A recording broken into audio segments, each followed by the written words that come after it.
Bonjour. Je vais vous parler juste en introduction du musée franco-américain de Guérancourt parce que c'est une des preuves vivantes de la philanthropie américaine dans le département de l'Aisne. Et il faut noter que c'est un musée qui a été créé par Anne Morgan, qui était la fille du banquier Pierre Paul Morgan, qui avait perdu son père quand la guerre a éclaté et qui était donc immensément riche. Ça devait être une des plus riches héritières au monde.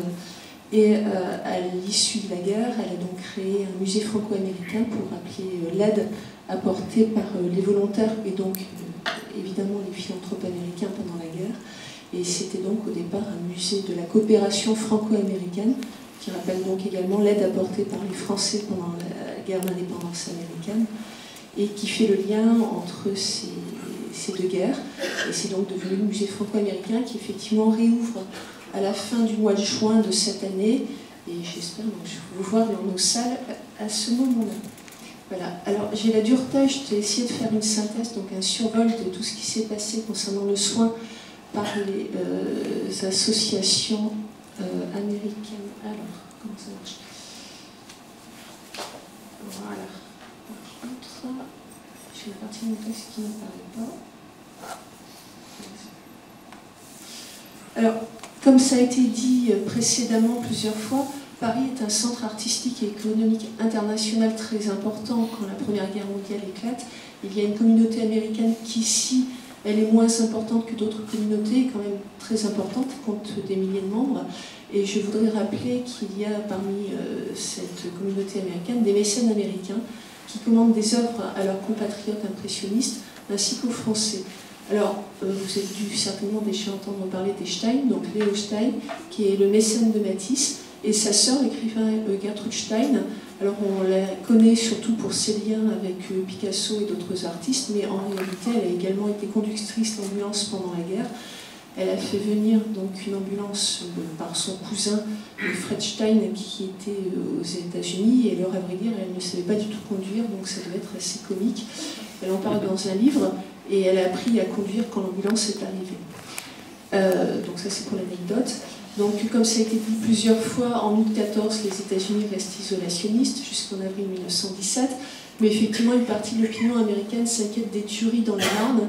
Et effectivement, en mémoire de la guerre d'indépendance américaine, donc une partie de l'opinion américaine va se mobiliser extrêmement rapidement, donc dès août 1914, pour aider les Français.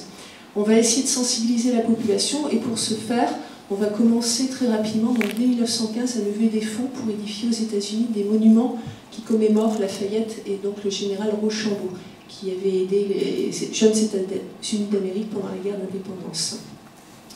Et ceci, on le fait également en mémoire du cadeau de la Statue de la Liberté, qui, je le rappelle, a été offert par le peuple français, non pas le gouvernement, au peuple américain en 1876. En réalité, elle est arrivée un petit peu plus tard.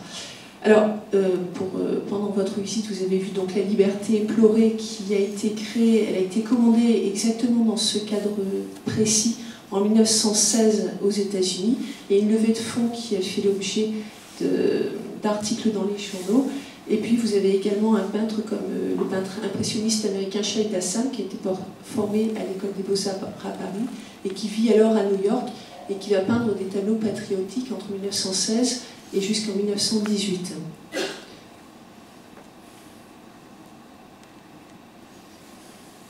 Alors je vais être très très rapide sur le sujet parce que tout le monde vous en a parlé depuis tout à l'heure.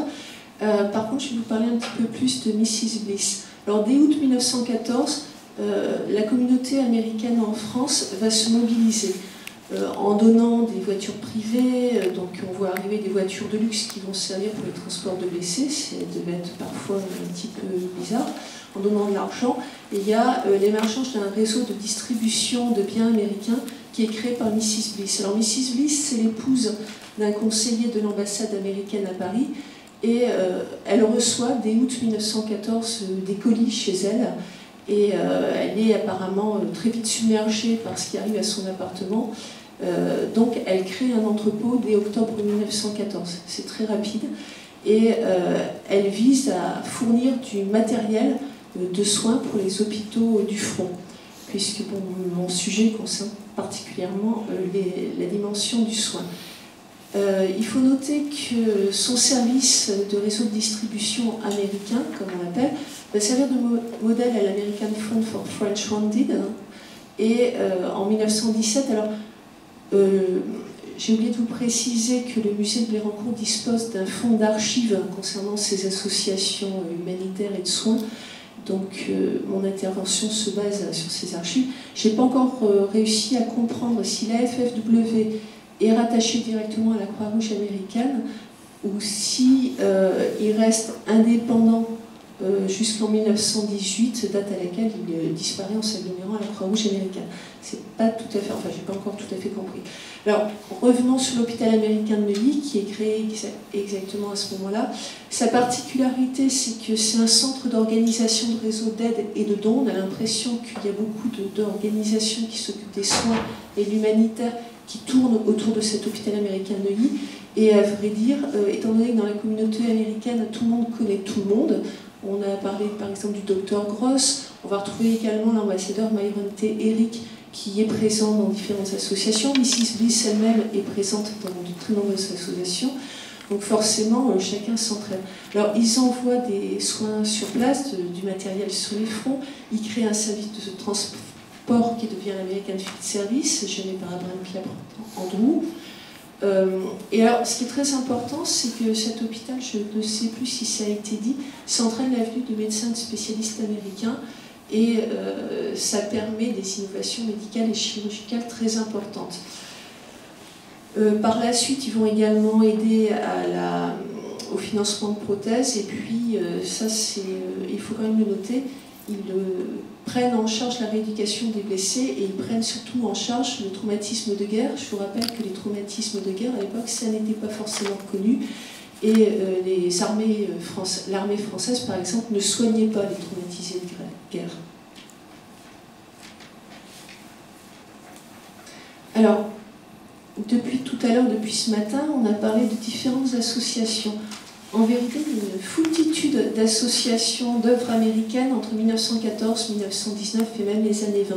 Je vous en cite quelques-unes. Alors effectivement, les tuberculeux de la guerre, on vous a expliqué plusieurs fois donc, ce qui existe dans la lutte pour la tuberculose aux États-Unis. Et effectivement, ça va donc créer une organisation typique, puisqu'on se rend compte que les populations pendant la guerre sont laissées à elles-mêmes, et ça favorise des épidémies, d'où la création de cette organisation.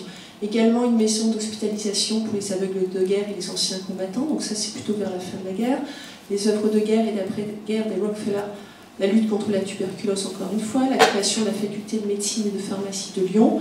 Vous avez également les Women's Orphan Hospitals. Alors, les petits chiffres que vous voyez cabalistiques, c'est pour ceux que ça intéresse, en fait, je vous ai marqué en fait, les cotes d'archives à Blérancourt. Vous avez également le service des ambulances américaines de campagne, donc les AFS, etc., etc., etc. Il y a de très nombreuses œuvres. Et d'ailleurs, une des difficultés pendant la Première Guerre mondiale, ça a été d'organiser toutes ces œuvres qui sont parfois fondées par des personnes de très bonne volonté, mais qui ne savent pas forcément organiser tout ça. Et on se rend compte que petit à petit, ils essaient de s'organiser entre eux pour pas, on va dire, pour pas...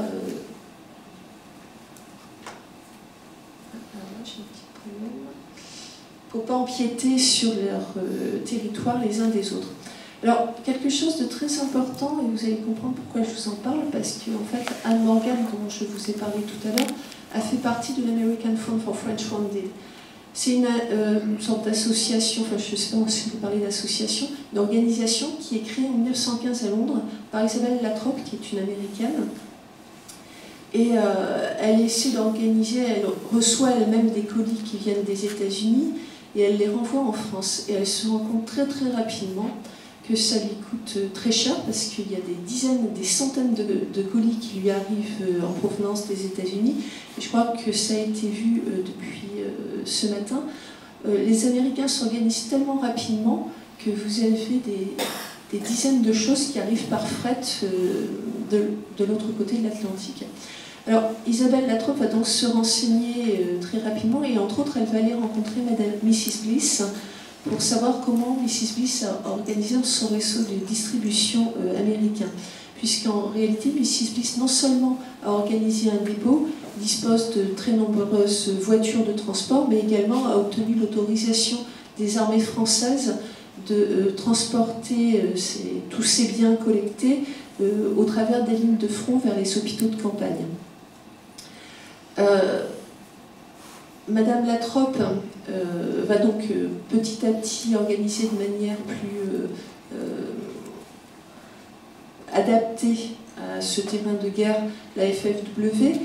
Elle récupère des matériels et des fonds financiers, alors beaucoup de fonds financiers, qui sont récupérés. Alors on a parlé de l'organisation de ces organisations humanitaires.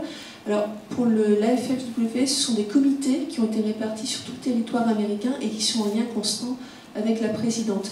Il y a des rapports hebdomadaires des activités de la FFW, mais il y a également un envoi de correspondance hebdomadaire, mensuelle. Tous les comités sont en lien constant avec Madame Latrobe et lui disent en fait quelles sont les difficultés rencontrées pour récupérer des biens, qu'est-ce qu'on a pu récupérer, demande également qu'est-ce qu'il faut récupérer, puisque Madame Latrobe donne ses directives en fonction de ce que lui demandent les services sanitaires des armées.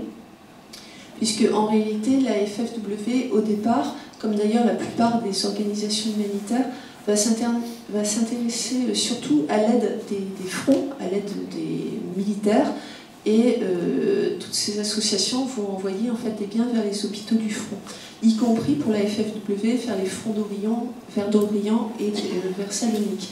Alors au départ, on envoie surtout des biens pour aider les militaires qui sont hospitalisés, qui sont blessés. Alors des vêtements, des couvertures, des oreillers, des pantoufles, des chaussettes.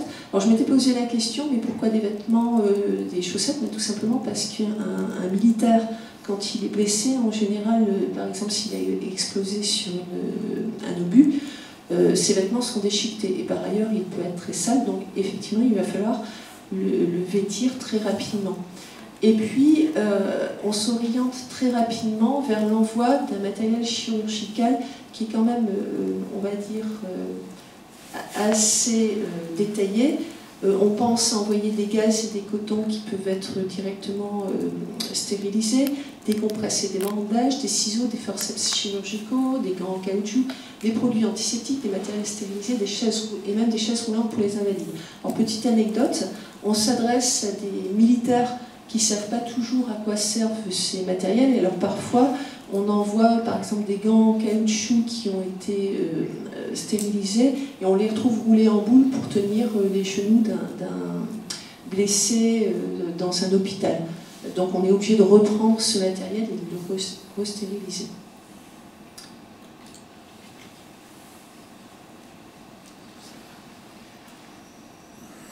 Alors, quand les États-Unis entrent en guerre en avril 1917, de nombreux volontaires professionnels vont entrer dans les services de santé de l'armée américaine.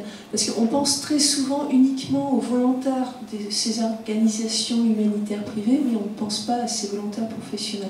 Alors très souvent, on cite, donc je la cite comme tout le monde, Ellen Fairchild, qui avec d'autres infirmières de son hôpital en Pennsylvanie arrive sur le front et elle décrit dans sa correspondance avec sa famille les conditions très pénibles de travail de ces infirmières qui parfois n'ont pas de matériel, parfois n'obtiennent pas, parce qu'il y a toute une difficulté d'organisation du trafic, enfin du transport de ces biens entre le moment où ça arrive en France et vers les fronts, et parfois effectivement ces hôpitaux de campagne ne reçoivent pas le matériel, ou en tout cas ne le reçoivent pas en quantité suffisante.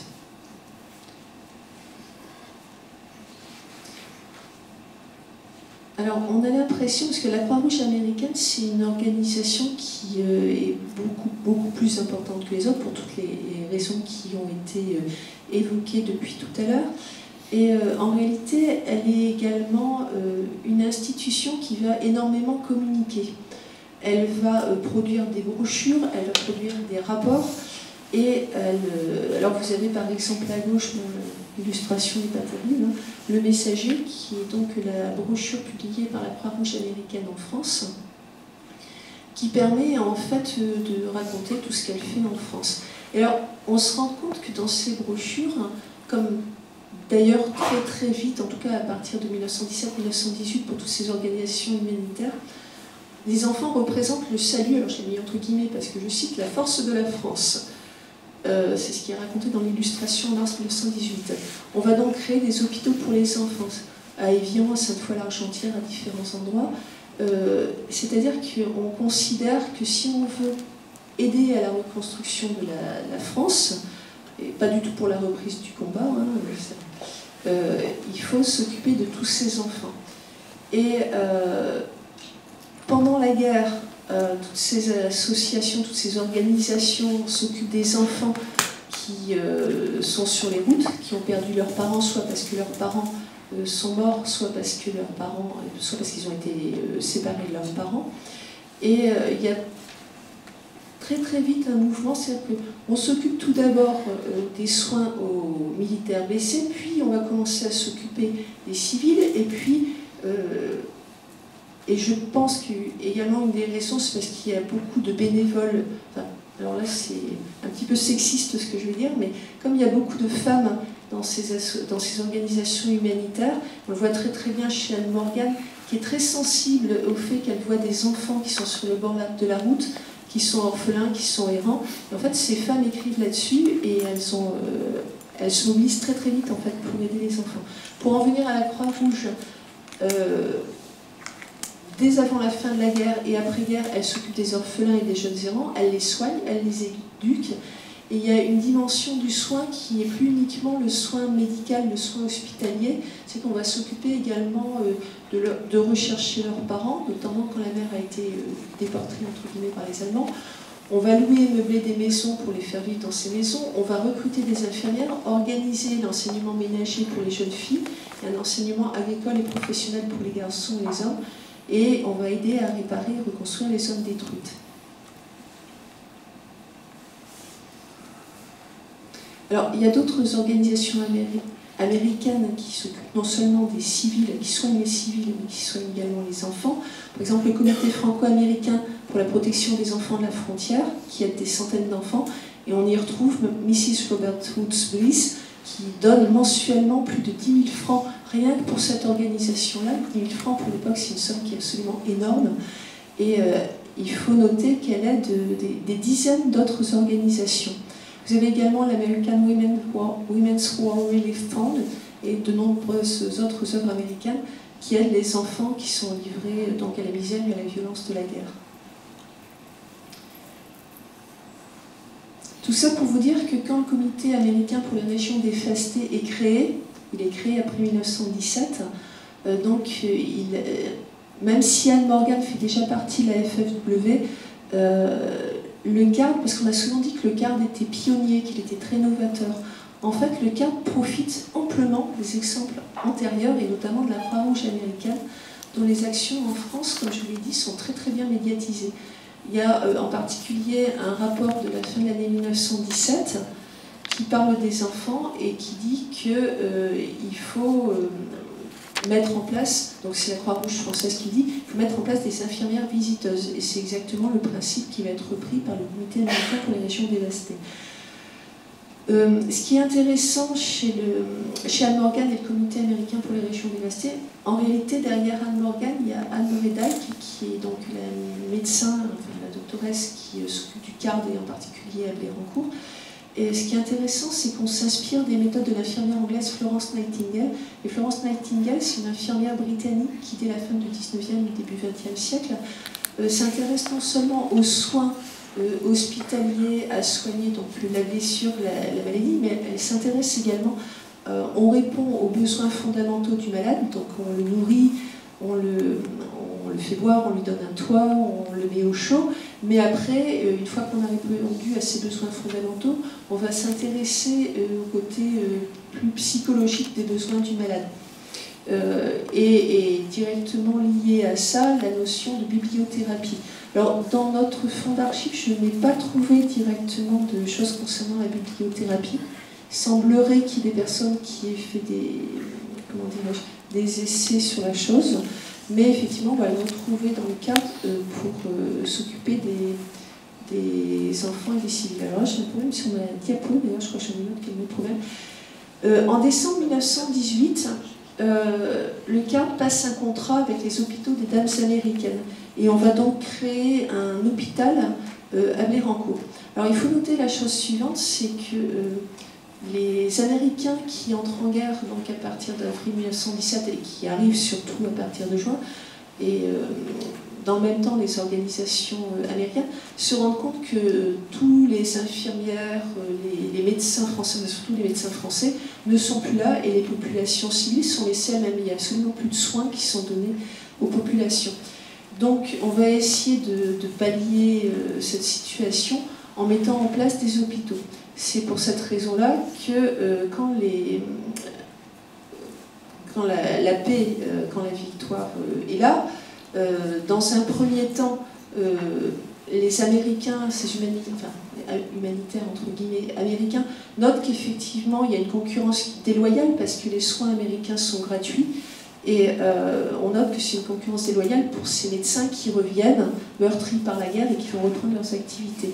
Mais en réalité, en même temps, la situation est tellement catastrophique qu'on demande à ces associations de continuer leurs actions. Et c'est pour ça que le Comité américain pour les régions dévastées crée un hôpital américain à Blérancourt. C'est un hôpital qui, au départ, est surtout créé, alors c'est toujours la même idée, il faut favoriser la reprise des maternités, repeupler la France. Donc au départ c'est une maternité, des jardins d'enfants, mais en vérité ça va être un hôpital qui s'occupe, qui prend en charge apparemment toutes les affections, et apparemment il y avait également un bloc opératoire. Donc là je vous montre, alors maintenant je vais surtout vous montrer l'iconographie, c'est plus amusant. Voici une carte d'entrée de l'hôpital des Dames américaines à Blérancourt pour une hypertrophie des amygdales, c'est-à-dire que très simplement quelqu'un qui a été opéré des amygdales. Alors dans notre fonds d'archives, nous avons toute une suite de suivis de malades sur 2 années, avec donc à la fois ces cartes d'entrée, mais également les dossiers des malades. Et je vous apprends quelque chose d'intéressant, c'est qu'on est quasiment sorti, enfin je pense que maintenant c'est libre d'accès, parce que vous savez qu'il y a des délais de communicabilité qui sont un petit peu longs pour tous les documents médicaux. Alors, le Comité américain pour les régions dévastées participe également à ce genre d'exposition. C'est une exposition qui s'appelle l'exposition de l'enfance qui a eu lieu au jardin d'acclimatation. Je vous avoue, pour le moment, je ne connais pas encore la date exacte. J'imagine que ça fait partie des nombreuses expositions qui ont eu lieu après-guerre, comme les expositions sur la reconstruction d'ailleurs. Et on voit très bien à droite de cette photographie, c'est une exposition sur le service médical du CARD. Et puis vous noterez qu'au premier plan, nous avons donc une infirmière du CARD avec un uniforme qui est très spécifique, puisque Anne Morgan avait souhaité que ces infirmières portent un uniforme comme dans n'importe quelle unité militaire. Alors, le CARD va financer un service d'infirmières visiteuses, et il faut noter que certaines de ces infirmières sont américaines et arrivent en droite ligne des États-Unis. D'autres sont formées dans l'école Florence Nightingale de Bordeaux. C'est une école qui a été créée en 1919 et qui applique donc la méthodologie de Florence Nightingale. Ces infirmières visiteuses, alors certaines infirmières sont donc dans les hôpitaux et d'autres vont à domicile soigner les personnes, donc non seulement des soins hospitaliers, mais elles apprennent également à la population à appliquer certaines règles d'hygiène, et en particulier, toujours encore une fois, pour s'occuper des enfants. Vous aviez donc 5 centres pour le Comité américain des régions dévastées, donc Anizy, Vic-sur-Aisne, Blérancourt, Soissons et... alors bon, ça me reviendra. Et vous aviez le centre du Comité américain Vic-sur-Aisne, qui était un centre extrêmement important, qui gérait un gros dispensaire et un jardin d'enfants. Il faut noter que très rapidement, on va penser à suivre médicalement les écoliers, et on va veiller à donner aux jeunes filles des cours de soins aux enfants. Et c'est dans ce cadre également qu'est créée la goutte de lait de Soissons qui prodigue des soins aux bébés. Donc là, vous avez une photographie qui vous montre la pesée et j'imagine la mesure dans l'enfant dans un cadre écolier. Donc c'est ce qui va se propager par la suite après-guerre au sein des dispensaires qu'on retrouve de plus en plus nombreux dans le nord de la France.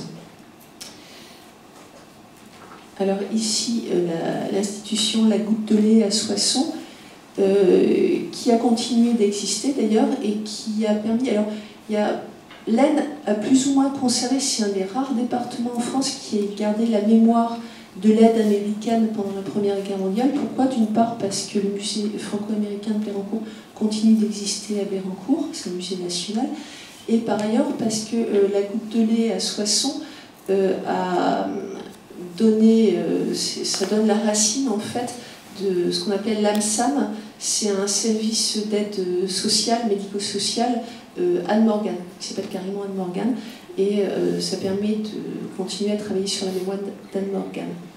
Alors encore une photographie, donc également des soins dentaires. Pour l'époque, c'est quand même assez novateur parce que les soins dentaires, la population qui n'a pas d'argent à l'époque n'a pas accès à ce genre de soins.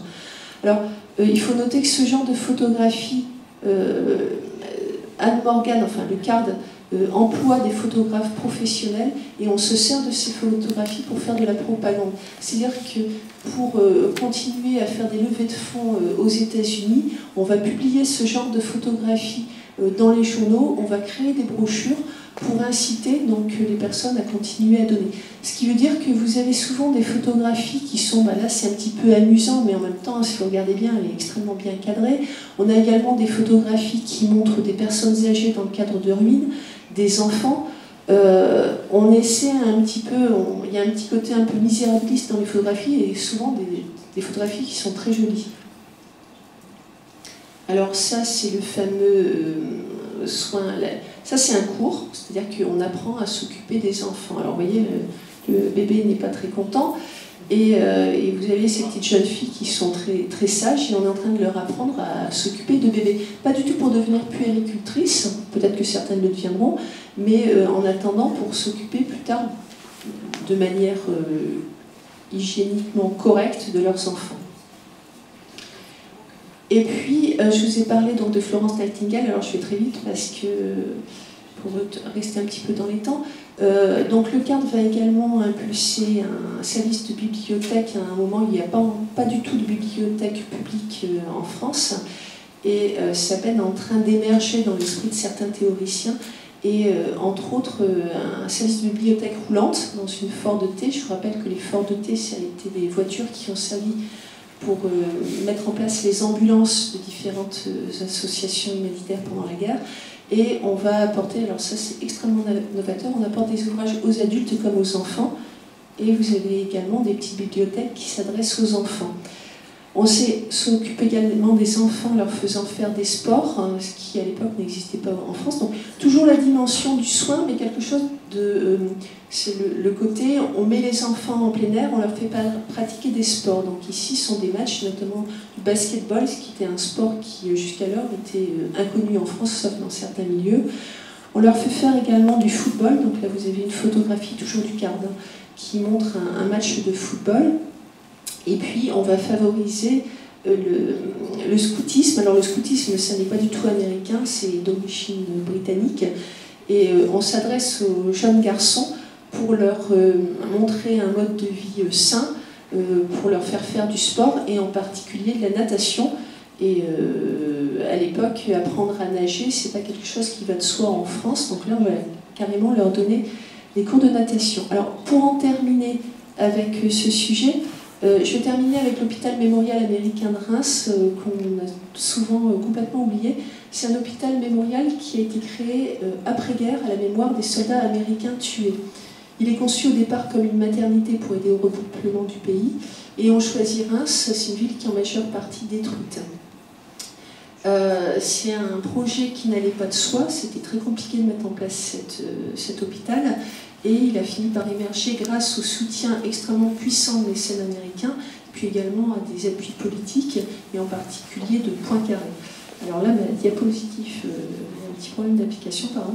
Les plans ont été dressés et offerts par un Américain, par un architecte new-yorkais qui est Charles Butler, et ce qui est intéressant, c'est qu'il va faire travailler un de ses amis, alors c'est Pélécher ou Pélécar, je me souviens de son nom, qui est un architecte français avec qui Charles Butler avait fait ses études à l'école des Beaux-Arts à Paris. L'hôpital américain, non pas de Neuilly, mais de Reims, l'hôpital mémorial de Reims, c'est un hôpital qui, dès le départ, est conçu comme un hôpital extrêmement moderne. Il bénéficie de toutes les dernières innovations techniques. Et je vous montre donc, il est inauguré en 1925 par Myron Teherick, donc l'ambassadeur américain de Paris, qui était déjà très impliqué dans l'hôpital américain de Neuilly. Donc vous voyez la petite carte en haut, c'est l'American Memorial Hospital. Vous avez ici une photographie en bas de l'inauguration de cet hôpital mémorial. Et puis je vais vous montrer des photographies qui montrent qu'il y a un réel intérêt pour le soin aux enfants dans un univers qui est déjà très propre, très moderne, très aseptisé pour l'époque.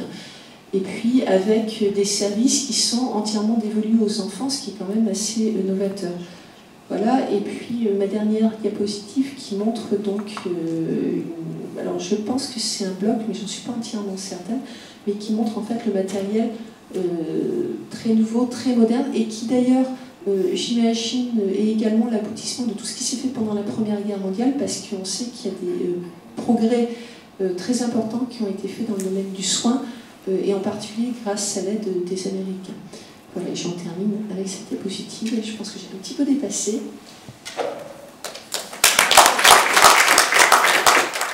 Donc j'ai emprunté le titre de cette contribution à une affiche qui date de 1918 et qui assimile la menace guerrière à celle du soin.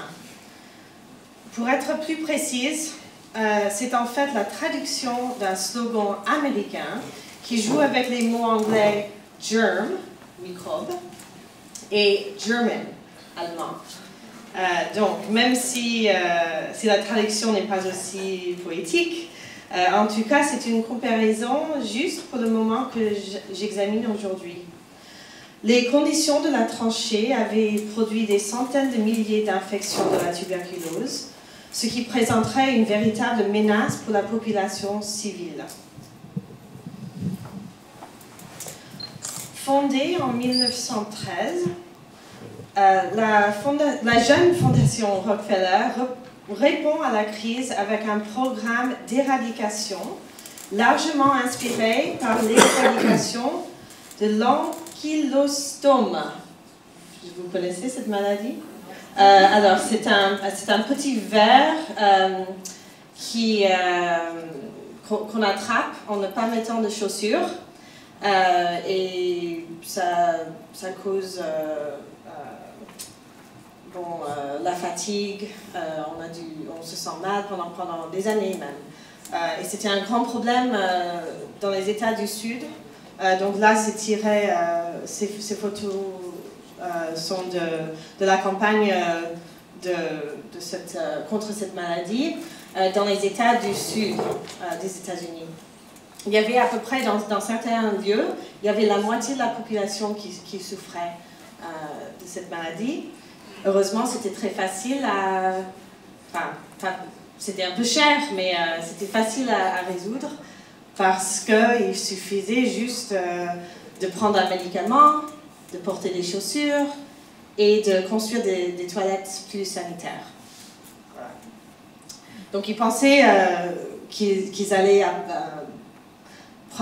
appliquer les leçons de cette campagne à la campagne contre la tuberculose. Donc, oui. Un des résultats de cette campagne aux États-Unis, c'était le résultat le plus important pour les dirigeants de la Fondation Rockefeller, c'est que la campagne avait fait le travail préparatoire pour créer un système de santé publique qui n'existait pas. Donc un transfert, il voulait encore une fois en France faire pareil, de renforcer un système public pour la santé. Mais la grande question, un transfert de savoir et de stratégie semble pouvoir se faire en France, mais la campagne française serait-elle victorieuse? La Fondation Rockefeller a pour mission de soutenir le bien-être de l'humanité à travers le monde. Et le chapitre, là, parle à la fois de la prévention et du soulagement. Les archives nous montrent une approche favorisant plutôt la prévention. Wycliffe Rose, le dirigeant de la commission Rockefeller pour la sanitation, donc c'est la commission que la fondation absorberait en 1914, il n'était pas le seul à la fondation à exiger que tout programme médical inspire les agences locaux et les gouvernements de prendre la suite.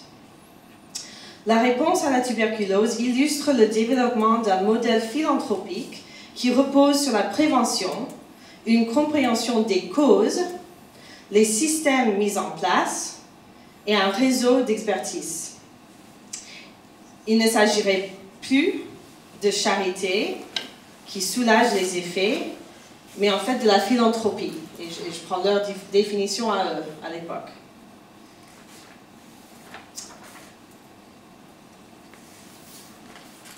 Cependant, quand la Grande Guerre s'éclate, l'action humanitaire prédomine. La Fondation agit de manière éparpillée et réactive. Ce n'est peut-être pas de la philanthropie, comme l'avaient défini les dirigeants de la Fondation, mais ce n'est pas non plus du hasard. Frederick Gates, le conseiller fidèle de John D. Rockefeller, voyait que l'assistance aux orphelins ou aux prisonniers de guerre donnerait à la Fondation une qualité de bienfaisance dont elle avait besoin. On avait parlé tout à l'heure du débat sur le rôle de la philanthropie, et c'est vrai que ce n'était pas donné, il y avait beaucoup de critiques. Les appels se multipliant, le président de la Fondation, John D. Rockefeller Jr., donc c'est le deuxième, son fils, en 1914 autorise la création de la commission d'aide guerrière.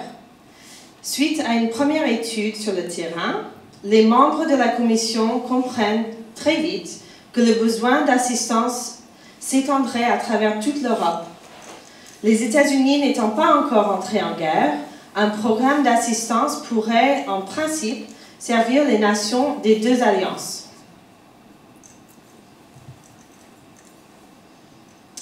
Jusqu'en 1917, pour ce qui concerne la Fondation Rockefeller, cette action humanitaire consiste en assistance aux orphelins belges et au programme de la Croix-Rouge, surtout. Grâce à sa liaison avec l'université Rockefeller, c'est un centre de recherche médicale qui existe toujours, la Fondation contribue aussi à la recherche psychique. Le Comité national de l'hygiène psychique traite le traumatisme que subissent au moins 1 sur 7 combattants.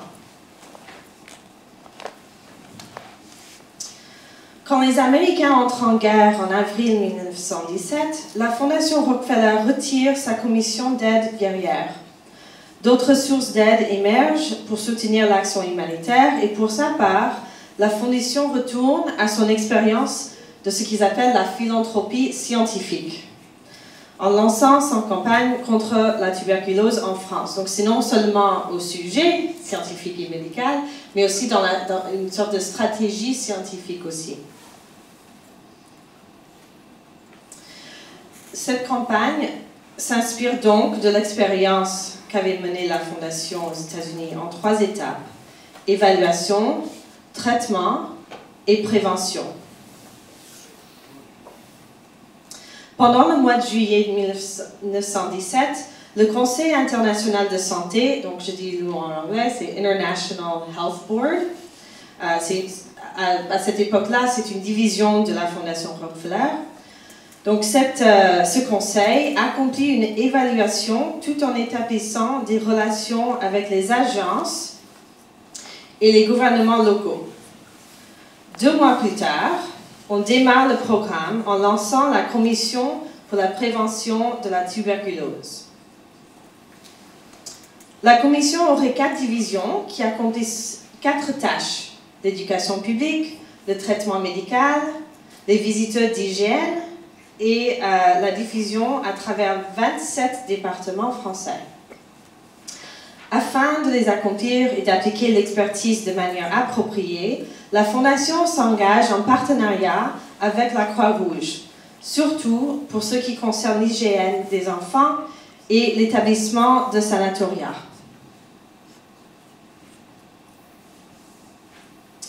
En tout cela, les dirigeants de la Fondation étaient prudents de ne pas donner l'impression que les Américains auraient d'expertise scientifique à imposer au pays de Pasteur. Le dirigeant de la commission rassure le président Poincaré, et j'ai mis la citation, « Nous ne sommes pas là pour vous donner de l'instruction, mais pour combattre avec vous contre l'ennemi commun. » On commencerait à préciser une théorie de microbes. En plus, il existait déjà en France un comité central d'assistance aux militaires tuberculeux, mais qui souffrait sous le poids de sa bureaucratie. Selon Wallace Sabine, doyen de Harvard, ce qui manquait était, et je cite, un plan d'ensemble pour le pays. C'est comment il a vu les choses. Ce plan d'ensemble s'appuie sur la prévention et sa méthode sera le marketing.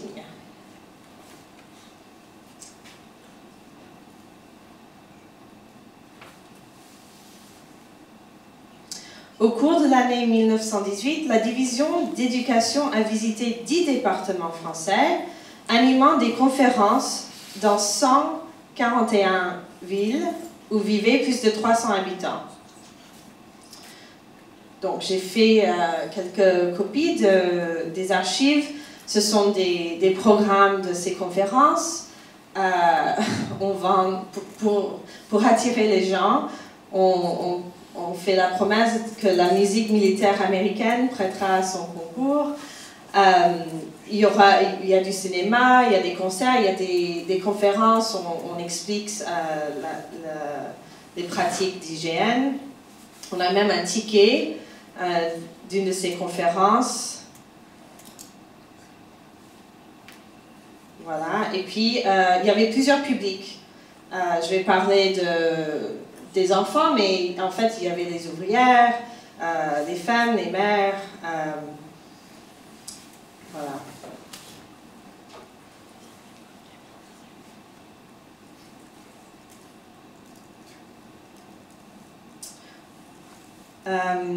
Donc, on est toujours en 1918.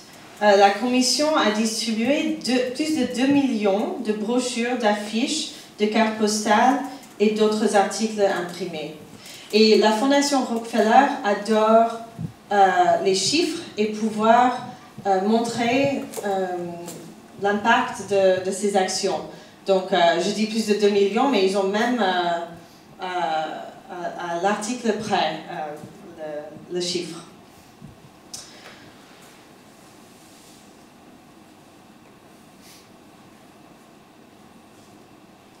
Une campagne visée aux élèves se trouvait au carrefour de la tradition américaine de démonstration et de marketing, mais aussi de la culture française et sa tradition d'éducation publique.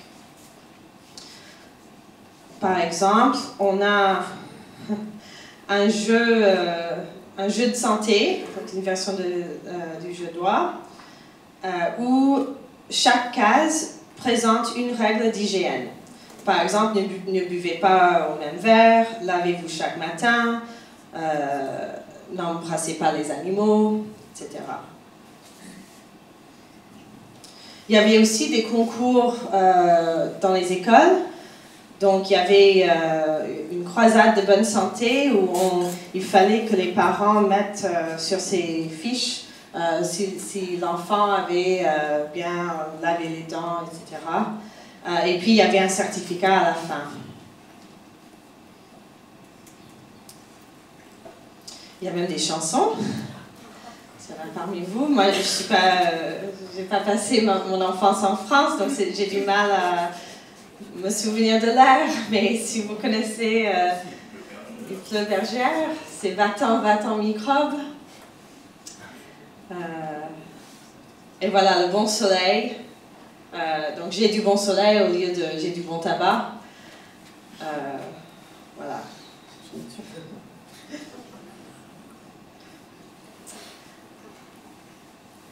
Il y avait aussi une petite publication qui s'appelle Aux enfants de France.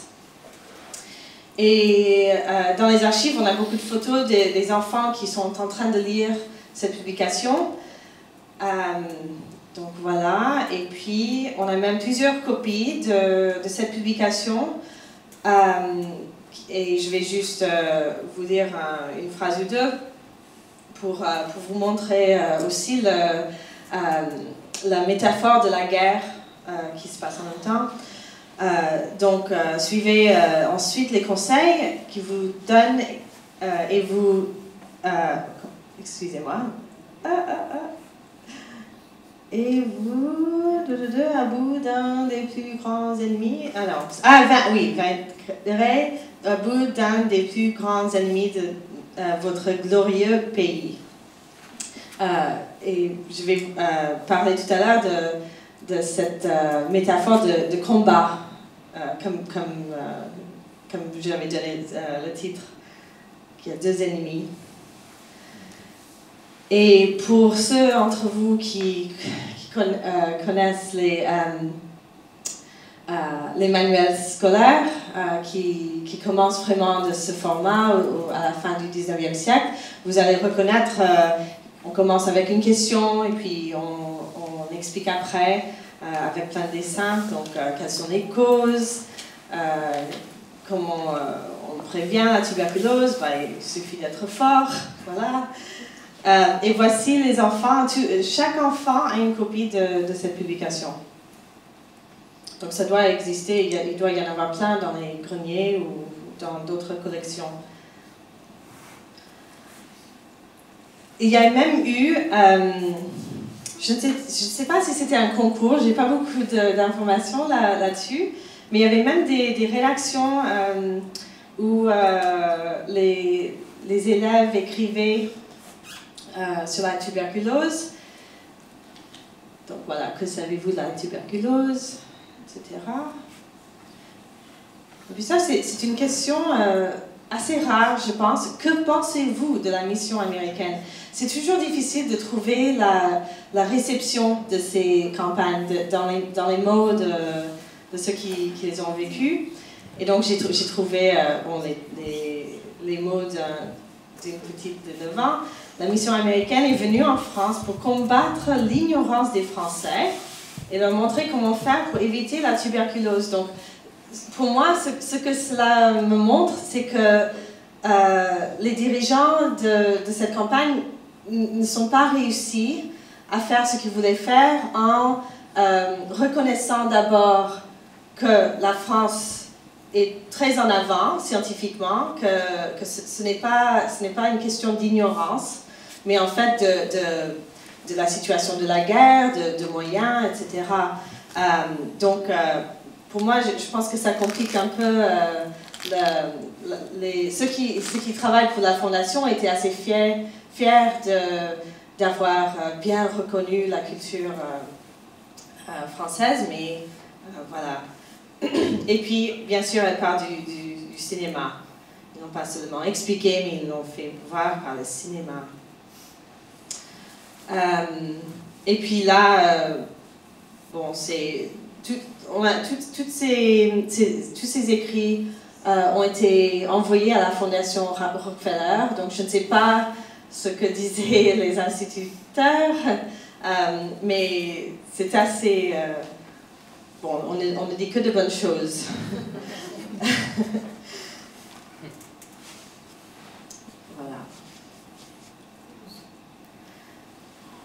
Lors de certaines cérémonies, il y a eu, donc, comme je disais, l'importance pour la Fondation, c'était de créer un réseau et d'assurer que les gouvernements locaux prendraient la suite. Donc là, on invitait les maires, etc. Et donc là, on a un discours. Et je parle encore de cette métaphore. Nous savons que vous êtes aussi des soldats et que vous voulez nous aider à combattre d'autres ennemis. Voilà. On parle même de la dette des Américains envers la France pour la Révolution américaine et que maintenant c'est aux Américains d'aider les Français. Là, c'est une école, je crois, pour garçons, mais quand j'ai lu les noms, je crois qu'il y a des prénoms féminins aussi. Mais c'est une lettre à M. Rockefeller. Je ne sais pas si comprenez si c'était le premier ou le deuxième Rockefeller, parce qu'en fait, c'était le deuxième, le fils, qui était président de la fondation. Mais voilà. Donc, en tout, donc, le bilan de la campagne, en fait, il y a du succès parce que les Français prennent la suite. En tout, on dépense 2 millions de dollars. En fait, cette campagne représente 50% du budget pour les programmes de santé publique internationale de la Fondation. Donc, c'est tous les autres programmes, c'est cette campagne-ci qui est le plus important en termes d'argent. Il y a des dispensaires établis, des comités dans les départements, des comités locaux. Donc ça, c'est le réseau. Donc pour la Fondation, c'est vraiment, c'est ça, c'est le réseau. Mais malgré tout cela, on devrait être content, mais la maladie n'est pas éradiquée. La tuberculose n'est pas du tout la même bête que ce qu'ils combattaient aux États-Unis. Et donc, à la fin, les dirigeants avaient la conclusion que pour une maladie sociale qui se transmet comme ça, c'était tellement compliqué et que la Fondation Rockefeller se concentrait sur les sciences et la médecine, et que les pratiques sociales compliquaient les choses. Donc, à la fin, en fait, à l'intérieur, il n'y avait plus vraiment de débat. On disait, on va plus faire des campagnes comme ça. Voilà, merci.